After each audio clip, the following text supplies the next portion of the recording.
Because we can say that all day long. It's like, you can achieve it. But if you don't absolutely believe it to your core, then you will not achieve it.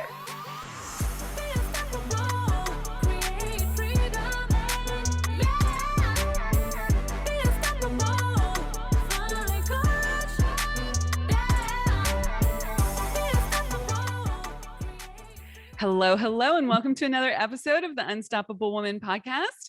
I am Amira Alvarez, the founder and CEO of Unstoppable Woman, and I am super excited to bring to you, my loyal listeners today, Courtney Dyer, who is the voice behind Financially Free Journey podcast. Did I get that right? The Financially Free Journey podcast? Close, right? Yes. Okay. And Courtney and I recently met and hit it off. I was on her podcast twice. Have those episodes dropped yet, Courtney? Yeah, they both have, and they are unstoppable, as we would like to say. I love that. So anyways, we had a rollicking good time on both of those podcasts. There were two interviews because there was just the conversation just kept going and going. And it was a really fun and deep conversation. So I would encourage all of you, if you like the conversation today, go back to her podcast as well. And we'll put in the show notes the links to the ones where she and I are talking, but I'm sure she has other fantastic guests as well. But those were fun. And I think you'll feel the energy when you listen to them and feel the energy today. We have a lot to talk about today. You ready? Oh, I was born ready. I'm ready. Yeah. There you go. I love it. I love it. Okay. So, because you talk a lot about money and I talk a lot about money, and we probably talk about money from we have similar perspectives, but we come at it from a different angle. You know, I come at it from how do you build your revenue? How do you build your business? How do you scale your business? What can you do with money? How you can break through your money blocks? All these kinds of the truth about how money works from a metaphysical perspective, law of compensation, all of these things, right? And you come at it from how do you, if I understand correctly, like how do you manage your money? How do you wrap your head around money from the money management perspective, like more of a traditional, what do you do with your investments? What do you do, once you make money kind of thing? And I would love to start off our conversation by finding out how you what was your money journey? Like, how did you come to be doing this and to be speaking about this? Yeah, like it's this taboo topic, and I know you run into this as well, and it's probably why you've developed so much passion around talking about money with women in conjunction with their business, because it really goes hand in hand and directly contributes to their overall success, right? And for me, I have always been like a self-proclaimed money nerd since very young. I mean, just hoarding my money, and it's just been like weird, right? Like who is like that? But I've always been like that.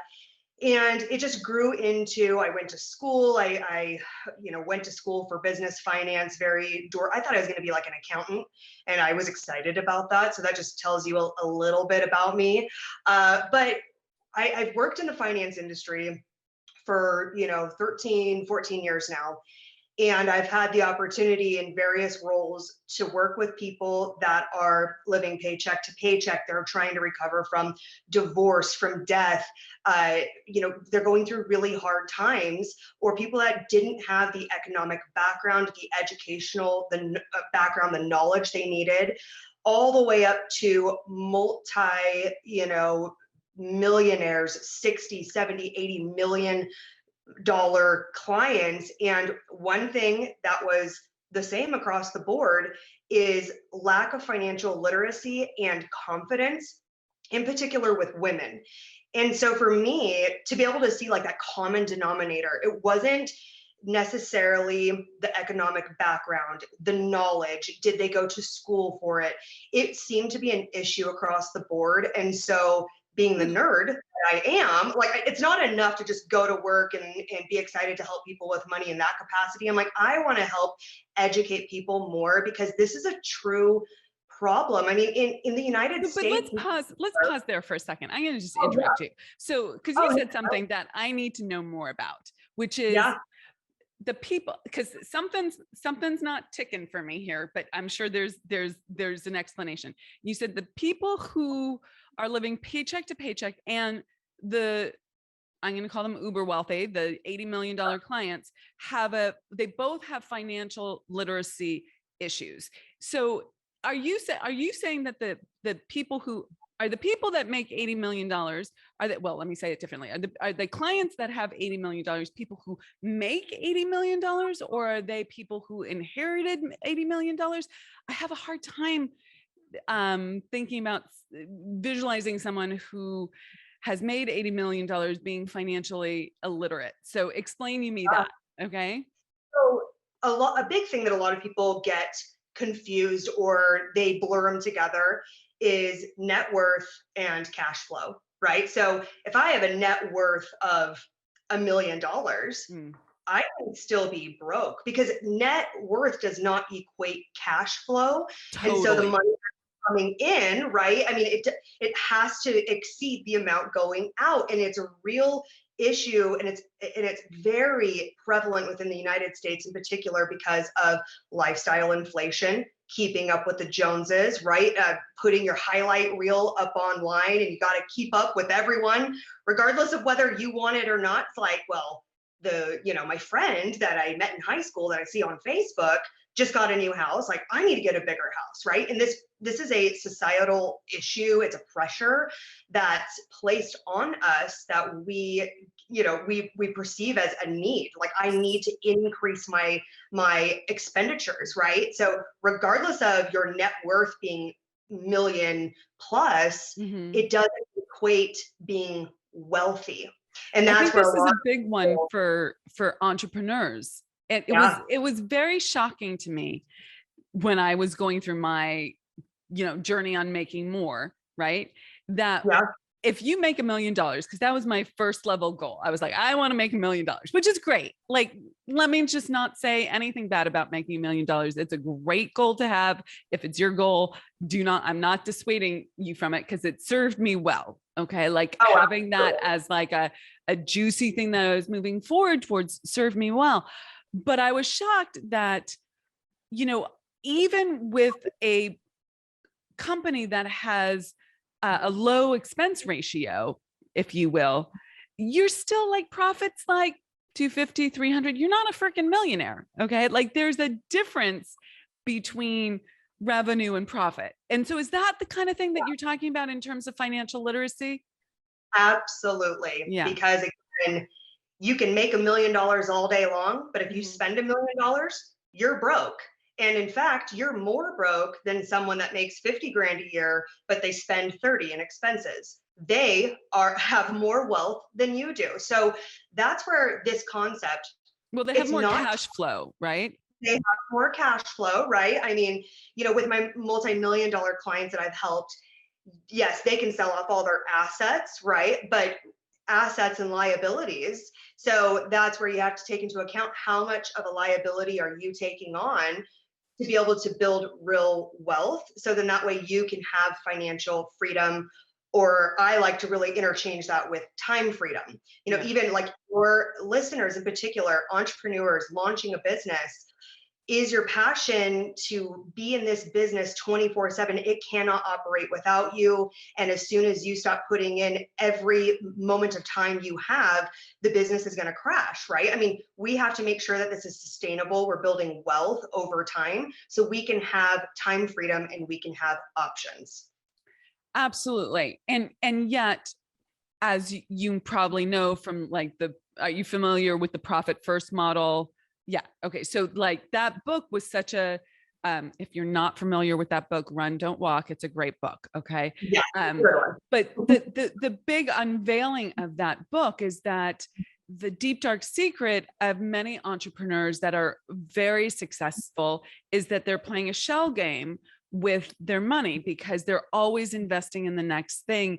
And entrepreneurs are so growth minded, and they want like they just want to like, yeah, this is where we're going. This is how we're building the company. This is what we do.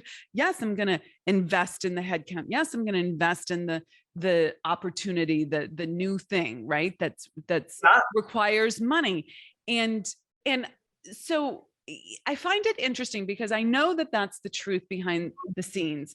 And pulling back the curtains on my business a little bit, I will tell you that that was how I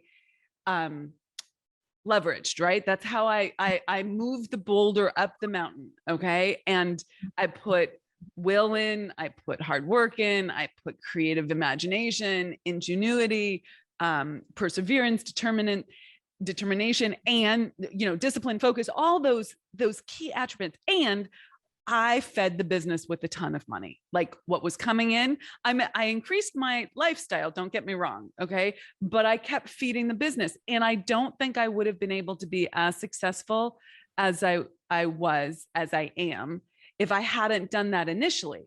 The thing that I think happens for many entrepreneurs is they don't know when they've moved the boulder up the mountain enough and they need to course correct a little bit and start figuring out like the different pots that things need to go into and the planning behind it and things like that.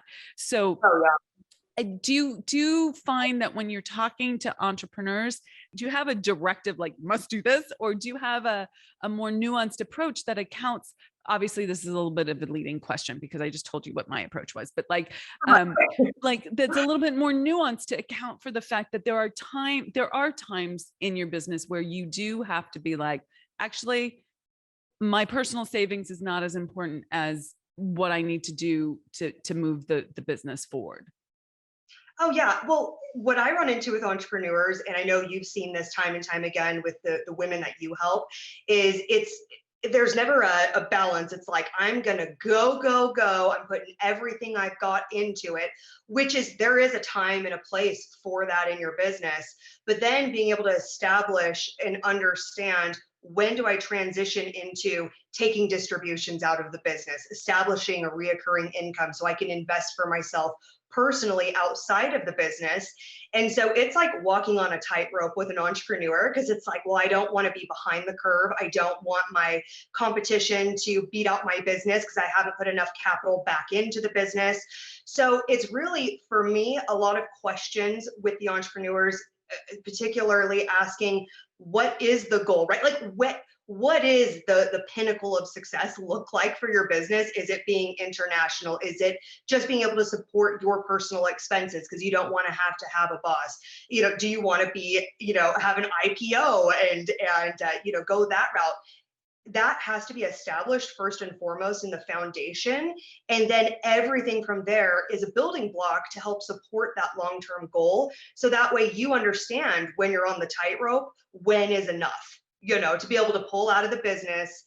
And now you're going to be focusing on your personal wealth building, which is critical. And a lot of entrepreneurs don't think about the wealth of your business, right? Like the cash flow, the balance sheet, all of that of your business doesn't necessarily equate to you personally. So we've got to think about a strategy to start pulling out of the business and to be able to establish that wealth for yourself. 100%.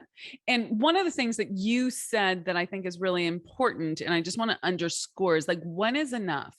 I think there is a difference between a freelancer and a contractor or a consultant, a small business owner, and an entrepreneur. Okay. And I work with all three. So plug yourself in, loyal listener, to which category you're in. We've been talking about entrepreneurs here.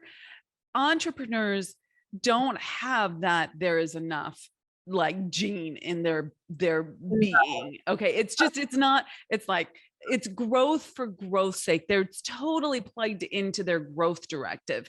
And one of the things that I'm just going to translate something that I share with my clients in coaching around business is, you know, people like, I just spoke to a client this morning about onboarding.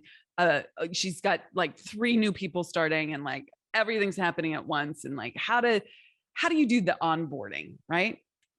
Yeah. And I was like, well, you have to figure out what done looks like. First 30 days, first 60 days, first 90 days. What does done look like? And because we want everything now. And so this concept of what is enough, and I'm going to translate it to what does done look like.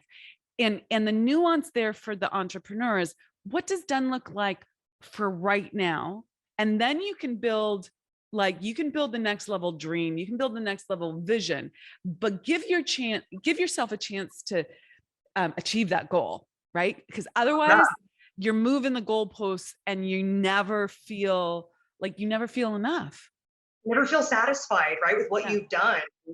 And that's why I think it's so important. It's like when you go on a trip and you plug in GPS, I mean, you've got to have like a starting point and you've got to have an ending point so you can take your trip, right? And it's the same thing with your business and the growth of your business and how that translates to, as you've said, Amira, what does done look like, or point B, the destination here, so we can build in the building blocks to support long-term happiness. Because what are we all doing this for? It's to support our happiness or our passion. You started your business because you have passion, you have drive, and that translates to your internal happiness outside of your business growth. And so being able to dig a couple layers deeper and say, what is that for me, is so important. So as you said, you're not continuously moving the goalposts and you're never satisfied with all the hard work that you've put in already. And I think everyone needs to have that conversation with themselves about what done looks like, but also, and I'd love your input on this, what the journey looks like, because there are really different attitudes out there about this. You have the Charlie Munger, Warren Buffett perspective. They live like a very solidly middle class life. They don't overspend. Look, I just used their language, but they don't, they're driving the station wagon, right? And from the 70s, you have the Gary V's of the world who are like, live in your parents' basement, put everything back into the business, don't spend anything on yourself, like none of that, right? And I was just listening to someone recently, I'm not sure if I'm going to pronounce his name correctly, but Alex Hermosi, I think I got that right. Yeah, he's a marketer guy, good guy, puts a lot of great stuff out on YouTube. And he lived on $30K a year even when he was making millions, and he very transparently shares that it was because he's very insecure. He was like, I want to bank it and not spend it. So that's one like side of the equation, if you will, the dial. And then the other side of the dial is keep up with the Joneses, right? That version, which is like spend everything you have, don't save anything.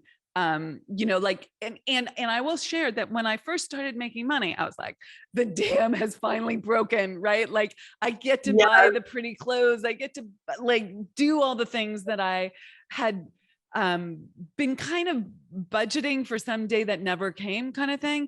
And there's a certain amount that I thought and still agree with was fun and useful, and like, yeah, let's get the house cleaners, yes, let's buy that nice coat, right?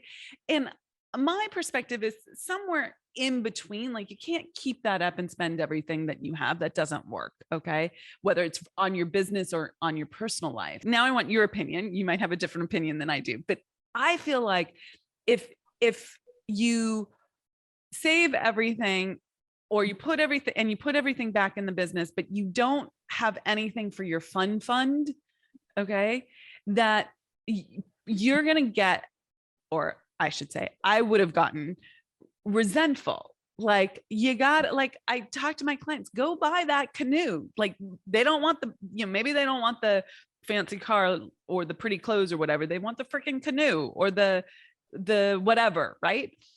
Go buy it. Give yourself a little bonus, right? You don't have to spend everything. So what's your take on that?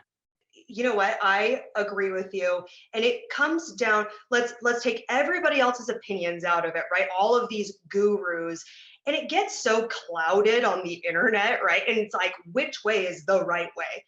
It comes down to this simple principle. As long as your income exceeds your expenses, buy the freaking canoe, go buy the purse, go buy the bigger house. It comes down to, Amira, what you're helping people do when it comes to making a quantum leap in your business Yeah. and in your income. And so as long as your income continues to rise, then hell yeah, have your expenses rise too. That's fine. But where the wealth building happens is the margin in between. Yeah. So you don't want to keep living day to day or to the next client or the next product launch, then it's really important to make sure your expenses stay down. Yeah, you don't have to stay in your mom's basement. You don't have to live off of 30 grand a year when you're making $1 million, but you need to be able to understand however much margin I have between my income and my expenses is how quickly I will be able to have time freedom from my business even, right? I mean, your business is your passion, but you also don't want it to become your shackle, right? Where it's like, I can't stop doing this even if I wanted to, because it will crumble. And I've put everything I have into it, and I'm not willing to do that. So that's it, just that's the simple principle. And so, I am not an advocate for saying, well, if you didn't buy that latte every morning, then you wouldn't be living paycheck to paycheck. No, that's not it. You've got to look at increasing your income and lowering your expenses. It Yeah. has to be both.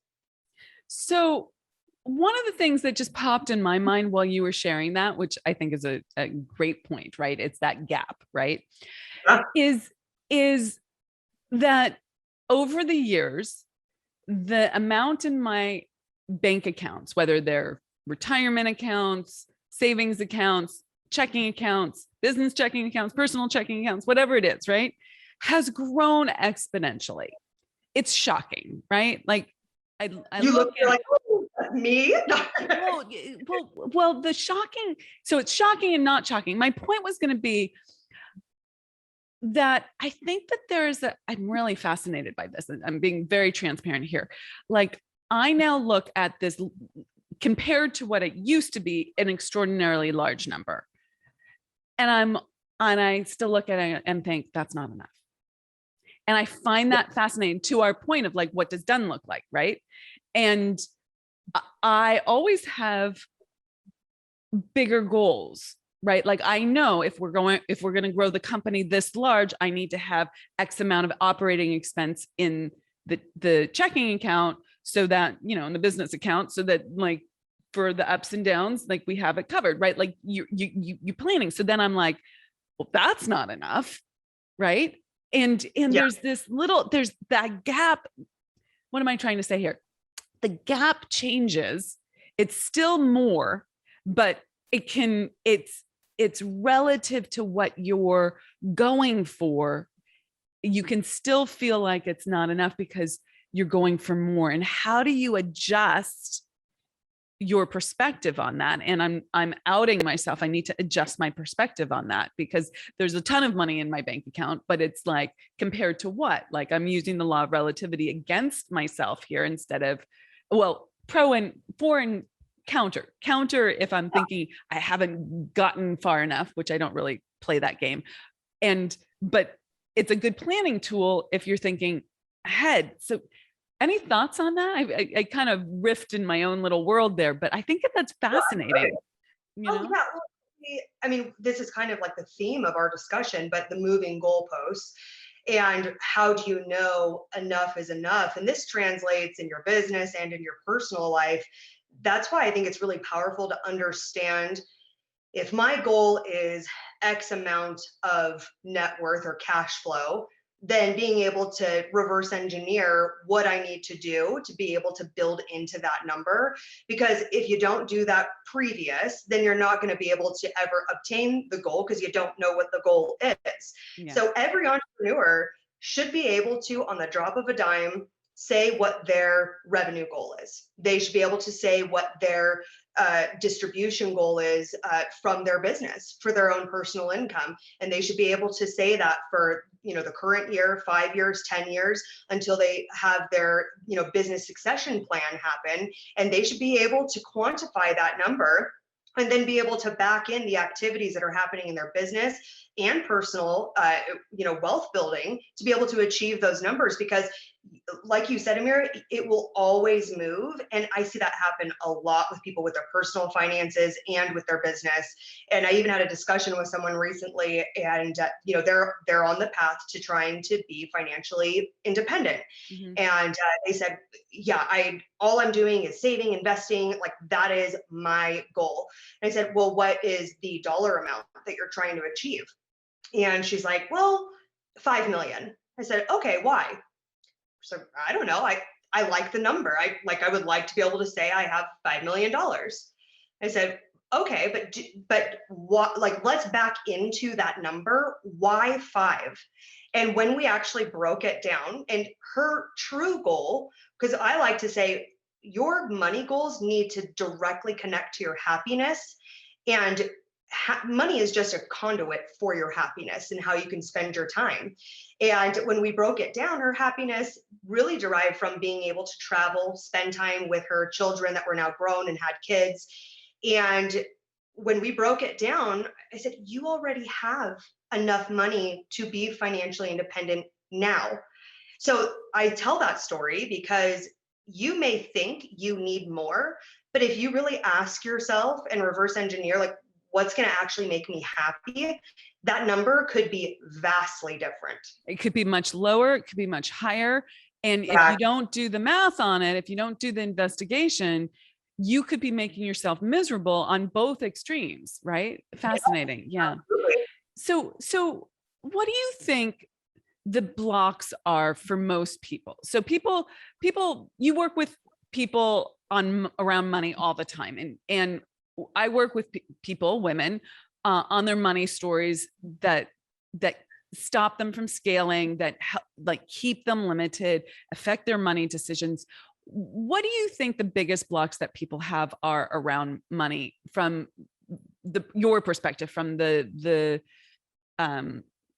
work of planning, if you will? Right, money nerd perspective. Yeah. So speaking to women in particular, right? Because that's also my passion. And I also think it's the biggest opportunity to be able to change our overall country's path forward when it comes to financial literacy. Because with women in particular, some of the major roadblocks, and I would say the major roadblock, is confidence. It is not knowledge, it's not aptitude, it is confidence, which is vastly different. There was actually a study done, and they had a group of women and a group of men sit down, and they answered the same questions, and they were multiple choice, and it was around the confidence in money. So in one test, it said, it gave all of the answers, and they were specific numbers or options. And in the second set of tests, one of the options was I don't know. So they had the opportunity to mark I don't know as an option. Well, when you compared the tests from the women to the men scored themselves extremely high in their aptitude and their confidence around money. And women, when they had the opportunity to choose I don't know, they chose it at a significantly higher rate than their male counterparts. So how does that correlate? We lack confidence, not knowledge, not aptitude. So how can we increase our confidence? And that really is the biggest hurdle to jump over, because it's hard to quantify confidence. It's not hard to quantify like your knowledge. You're like, that's black and white. Like I know that I know that. So, and that's what the $1 million question is, because we have the biggest exchange of wealth happening for women in particular, because women statistically outlive their male counterparts. And so thinking about heterosexual relationships, women in their 40s, 50s, 60s, that statistically speaking will outlive their partners. But also those women have also deferred the authority within their household to their husbands. And so how can we increase our confidence so then that way you can be successful and be able to make really smart money decisions and not feel the need to defer to someone else to make those really hard decisions? And that's really the biggest issue, is confidence, that we need to work on as women in general. so there's single women, there's women in relationships, whether with heterosexual relationships or same-sex relationships. Do you think that there is a difference in how you need to build your confidence, whether you are single or in a partnership? Yeah, there's a lot of, a majority is similar, but there's also an added step for someone in a relationship, regardless of whether it's heterosexual or same sex. If you're in a partnership where your finances are intertwined, and this can also translate over to your business, if you have a business partner or someone else that's a part of making these business decisions, being able to have open communication, because you're not going to make the changes that you want if you and your partner are not on the same page. And what's the biggest cause of divorce is fights about money, right? So people avoid it like the plague. And what happens is that just perpetuates the issue, and it boils into resentment and into issues that could be avoided through open communication. But when it comes to building confidence, there's several things, actionable things that we can do to build our confidence around money. And number one is building our knowledge, and building our knowledge consistently. So doing things like listening to this podcast, seeking out mentors, reading books, listening to audiobooks while you're doing your commute, while you're working, while you're cooking dinner, whatever your activities are. Consistency is the key in any aspect of our life when it comes to building confidence, right? I mean, if we're trying to run a marathon, you can't just the week before say, well, I'm going to start running now and I know I'll finish the marathon. You have to train for months, right? And Yes, you have to be consistent. Yeah. And it's the same thing when it comes to building your knowledge that translates to confidence around money. So that's the first step. Okay. Well, that's a really important step. So part of it is just getting in the game, right? It's like it's knowledge, and then you spoke a lot about the communication. So it's getting in the game in both of those ways. One of the things that popped into my head while you were just talking was in terms of money, relationships, in partnerships. Oftentimes women will be interested in coaching with me. They'll have a conversation with us, and then they'll be wanting to invest in the coaching, and they will say something like, well, I need to go talk to my husband, or I need to go talk to my partner. And although I totally get that there are certain decisions that are partner decisions, right? That you make that decision together. Oftentimes it's a fascinating situation because the woman is running a business of her own, but is seeking permission from their partner. And so I always ask, is this a permission question? And I gently call that to light, because there's a difference between saying, this is the decision I'm making, and it's coming from my business, or this is the decision that I'm making, and it's coming from family funds, but I'm going to pay for it with my business, and having an open conversation about it, and coming to it with being decided, coming to the conversation in that manner, versus coming to the conversation undecided and seeking the decision from the partner.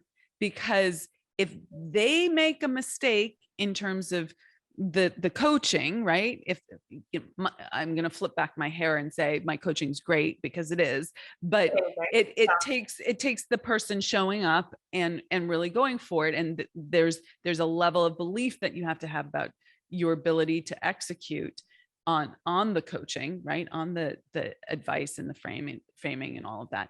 And if you don't have that confidence, oftentimes the money conversation, like, let me ask my partner, is, I don't trust myself. I'm going to get permission from someone else. He or she, usually it's a he, is going to make the decision. So I don't have to be responsible for making that decision and making a mistake. And it's like, let's unpack all of that. And you make this your first, maybe it's not your first step, but your next step in personal responsibility and owning the decisions that you make. Because when you run a business, you have to be 100% behind your decisions. You are going to make more mistakes than good decisions. Let me just tell you, but you have to make 1,001 decisions every day and be okay with the consequences and understand how to be resilient and course correct and do the next thing. Right. And so I see this all the time with money decisions, that it's Yeah. really I don't want to make a mistake, so I'm going to defer. Yeah. I'm going to defer or I'm going to not do anything, right? Which is like the next step to deferring. And what does that connect back to? To confidence. So Yeah. it translates. So your example of coming to the coaching conversation, and when it's time to talk about committing the money, then it's like, okay, I gotta defer. And my first question is, what uh, what knowledge did you seek? What research did you do prior to coming to this table today? And it translates to all money decisions. Prior to pulling the trigger on any money decision, you need to feel confident in the amount of research that you've done so you can confidently commit or pass, right? And that comes with a lot of investing. And so that's why I think it's so critical to say, okay, before I come to the table to making this decision, I need to do adequate research so I feel confident in the decision that I'm making. But I see that a lot, particularly with women saying, I need to talk to my partner. And it really connects back to confidence. And as you said, like if I mess up in this coaching program, or if we invest this money and I can't quantify the results that came from it, then, people are going to judge me, right? Or my partner or my business partner, they may think I was a failure. So it really connects back to that confidence issue that we've been talking about. Absolutely. Okay, I want to shift gears a little bit now. I often teach on success habits. Like, what are the things that you need to do habitually, consistently, daily? It's like part of all my programs, right? It's like I teach it on the podcast, I teach it in my private coaching, all of it. Okay. What are the habits, maybe top 3 habits, if you will, that you think are required for financial freedom? Well, first of all, is setting up safeguards for yourself, as I like to call them, like bumpers, like when you go bowling and you're not very good. So you set up these safeguards for yourself so you're not going to get in the gutter. So, with your finances for your business and personally, the more you can automate the process, the more successful you will be. Because every time you have to manually make a decision when it comes to money, it becomes a negotiation. So to take the opportunity off the table for yourself and say, I'm not even going to give myself an opportunity to have that negotiation in my head, and I'm going to set up these safeguards. So habit number 1 is to pay yourself first.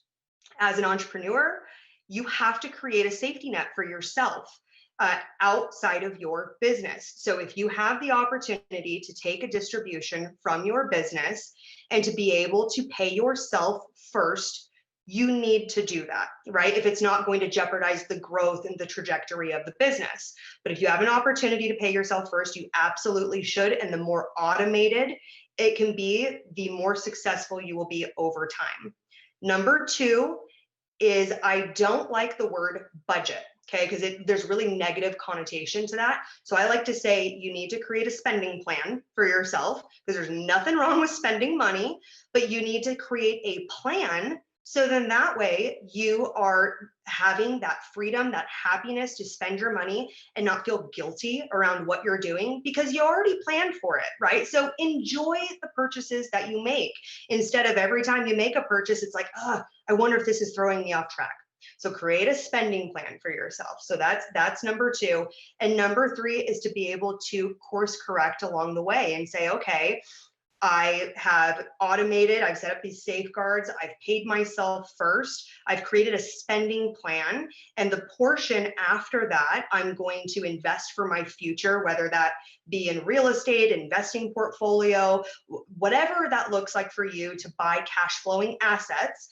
That's how you're going to achieve financial freedom, and then be able to go back regularly and say, okay, is what I did successful? Did it work? Because a lot of times we'll do this work up front and then we'll never go back and be like, oh, whoa, I went way off course. Like I went way over into left field, but I never went back and did the work again. So those are some really great starting points to being on the path to financial freedom. That's going to be sustaining for the long run. I love it. So that was pay yourself first, create a spending plan, and then go back and check in on it. Yeah. What do you recommend in terms of a check-in? Is that quarterly? Is that yearly? Is that monthly? What is that? At least monthly. Okay. At least. Okay. Yeah. And I would say it's every time you get paid or you pay yourself is every time you go back. And the more often you do it, the less work it will be every time. So like if you haven't gone and created a plan for yourself and set up the safeguards, that's going to be a lot of work up front, right? And it's like daunting, but the more frequent you check in, the less time it's going to consume for you to be automated at some point, right? Quick check, right? And so it could take, 15 minutes, it could take an hour, but every time you get paid or you pay yourself, go back and say, okay, does this connect to my spending plan? Do my expenses still, are they still lower than my income? So I'm able to achieve those long-term goals and make sure that you adjust accordingly. And what I love about that is that's a question. It's like, does my spending less than my revenue, my income? This is like basic accounting, right? Yeah. And that it's a question that you're asking yourself. The best coaching is based on questions rather than directive.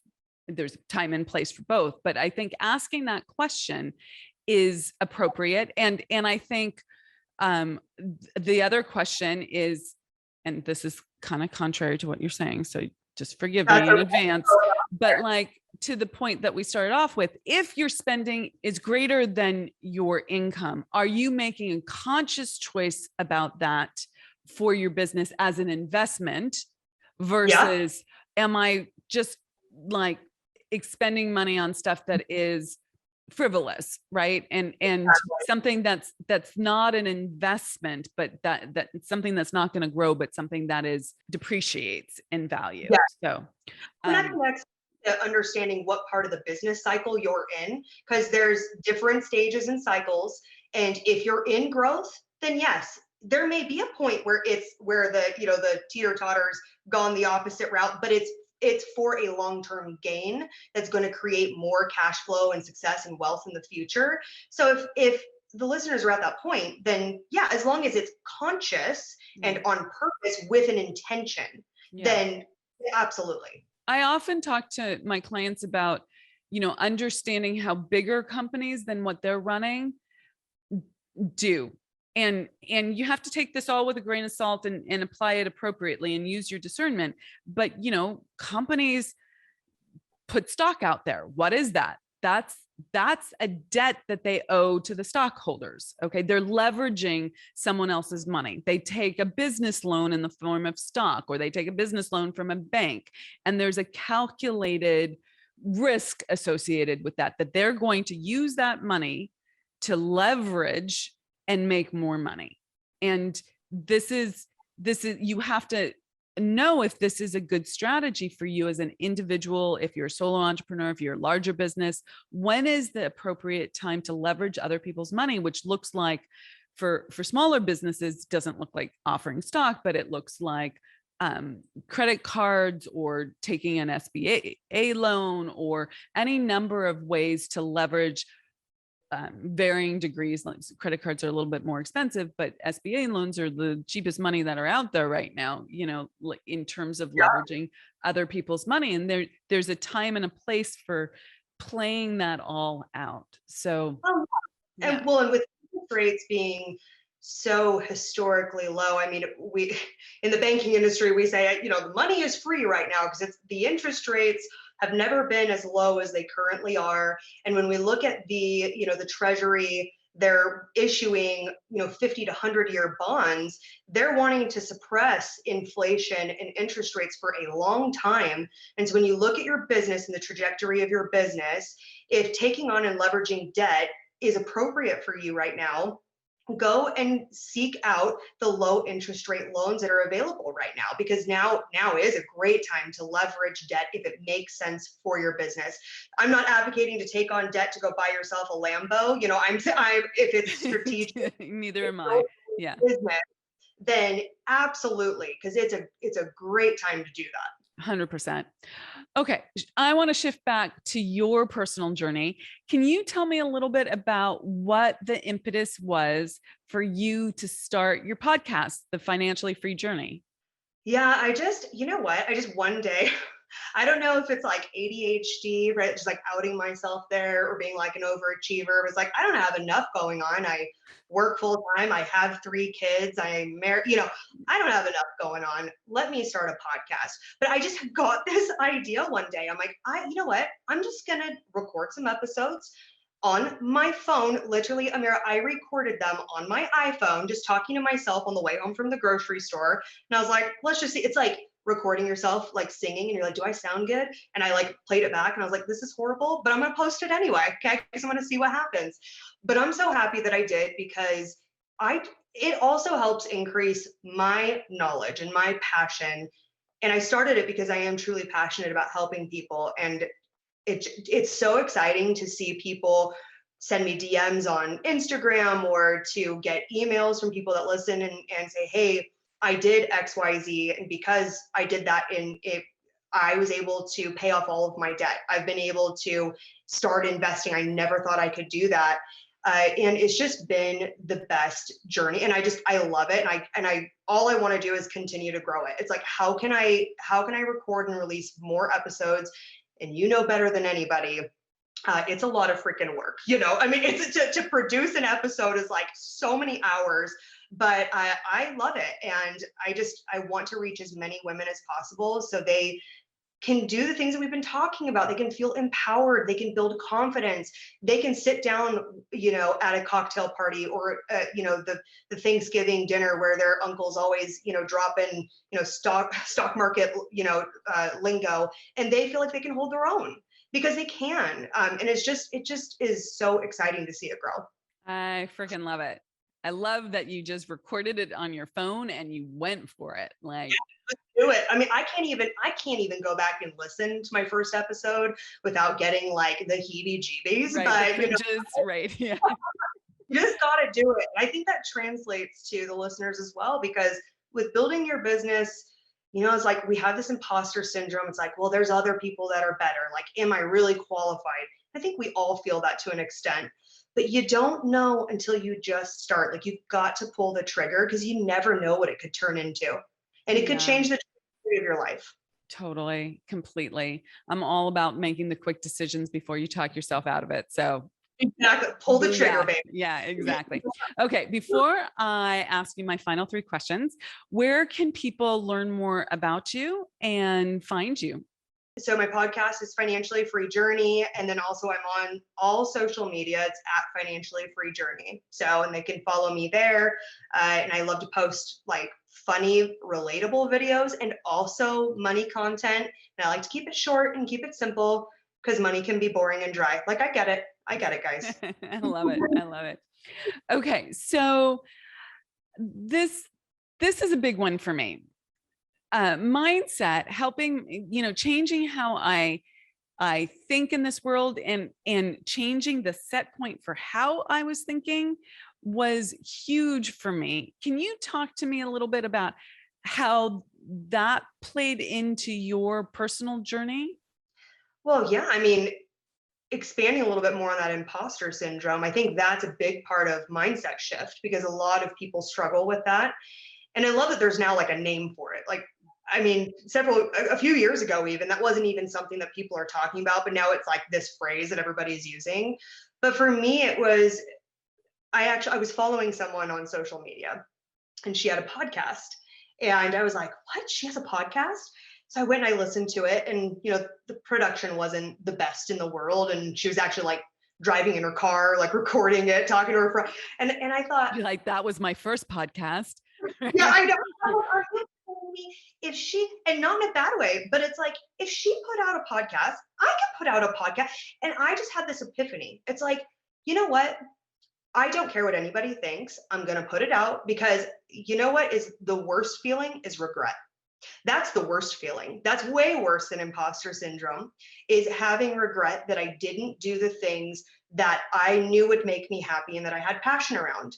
And when I made that mindset shift, specifically with my money, also because we're the ones that hold ourselves back. It's like, I don't, 5 years, 10 years is still going to come, right? Like, God willing, we're still going to, have that time come. Did I achieve the goals that I wanted to achieve that would support my happiness? Or am I going to still be in this same cycle? And it's like, once that epiphany happened, that's what made me make change in my own actions, because it's like, who holds you back? It's you. You hold yourself back. And So that once awareness and that yeah, awareness and recognition was the big shift for you. Yeah. absolutely. Love that. Okay. Next question. How do you stay on top of your game and keep learning? Oh my gosh. I build it into my calendar, and I am a calendar fiend. Like, I block out all my time, because I think if you don't have a plan for your time, it's like, I feel like my time will be wasted. And of course there's downtime and all that, but I plan out every morning when I wake up, while I'm getting ready for the day. I listen to audiobooks. I read. I do things to start my day, because if I have a really good start to my day and I feel like I've already checked off the parts of the to-do list that I always carry over to tomorrow, then I will be way more successful. So that's what really helps me stay on top of my game, is starting out my day. And I love automation, Amira, okay? So I have it automatic where it's like, I'm getting ready and I'm listening to it. And that's, a great way for me to start. And I check the stock market every morning, different things, like, for me in particular, that empower me through the rest of my day. Love it. Love it. Okay. My final question for you. Drum roll. Dun, dun, dun. What makes you an unstoppable woman? I think it's the ability to understand that I can achieve what I set my mind to. Because we can say that all day long. It's like, you can achieve it. But if you don't absolutely believe it to your core, then you will not achieve it, right? So understanding that I am the person that holds me back, understanding that and saying, there's no way I'm going to get in my own way. That makes me unstoppable, because I know I have the aptitude and the ability to learn, to build the confidence, and I'm not going to stand in my way. I'm not going to be the person that takes that opportunity away from me. Love that. I love that. Well, thank you so much for being on the show.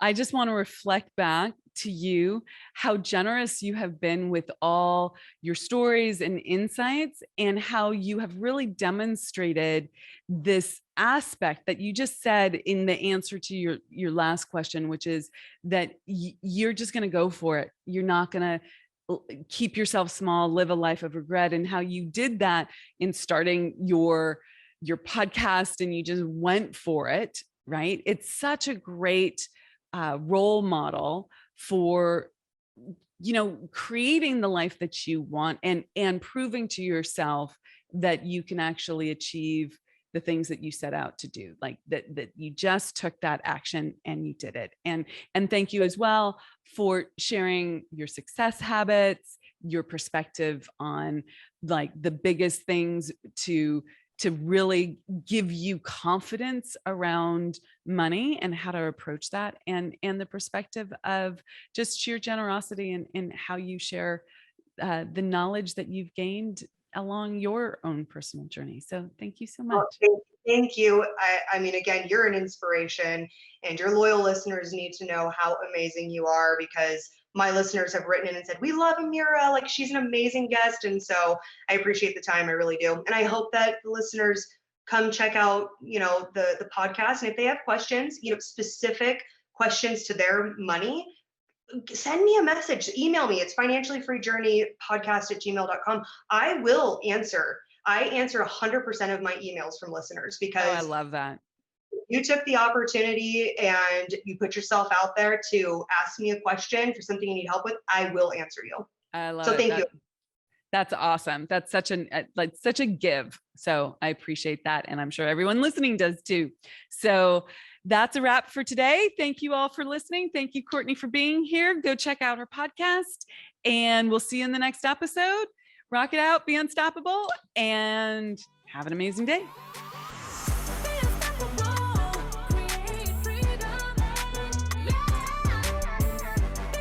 Hey there, unstoppable woman. I hope you thoroughly enjoyed that episode. I often hear, how do you make a quantum leap? How do I get out of my own way and execute at the highest level? As a high achiever, you know that hard work is part of the picture, but there's something more. And that's what I want to teach you at the Unstoppable Woman Income Breakthrough Summit.